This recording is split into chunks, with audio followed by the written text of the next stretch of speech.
Hello mga ka-sweetheart! Simpleng buhay pero napakaganda. Ngayon lang nakarating ang mga batang to sa province at gusto nilang ma-experience kung anong mayroon dito. Ayan, at nag-aya si AG magbuko.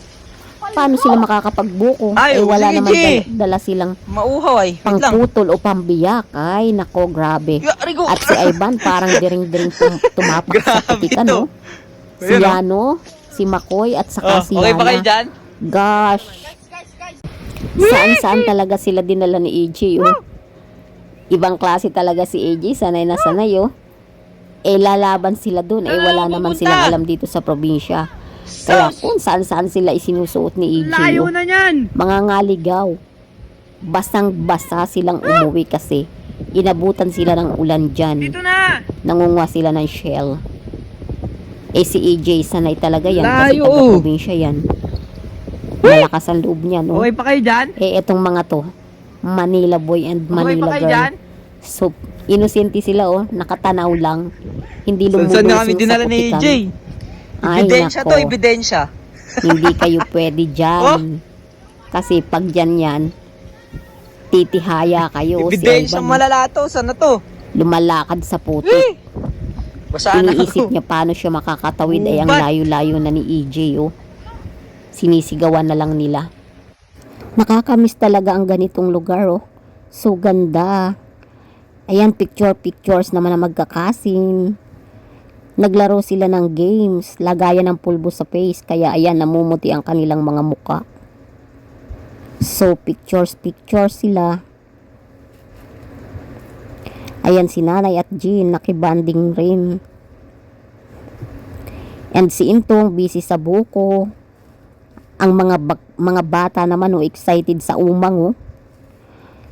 Si Jean sa bangkawan nagpa-pictures. Gustong-gusto nila sa bangkawang magpa-pictures ang magtitito. Ayan, oh, nag-iisip sila paano makahuli ng isda. Paano makakahuli ang aking anak? Nakapose. Inosente silang lahat sa umang, ang mga taga Maynila, oh. Ayan si Ivan, concentrate sa biwas. So, bonding night, kahit gabi na, pictures pa rin sila. Sige lang ang mga post ng magpipinsan. Ayan ang magtitito, oh, pil na pil. Paano daw makaalis, may bagyo. Nag-iisip. Nalungkot sila, oh.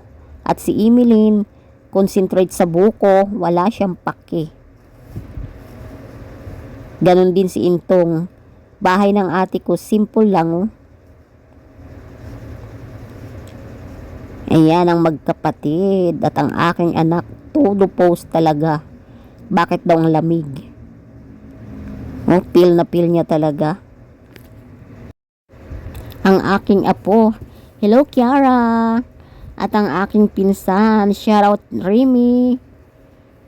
Ayan, sa bangkawan ulit sila ngayon. Grabe, simpleng buhay lang talaga at bahay. Pa-cute naman dito si Makoy. At ang aking apo.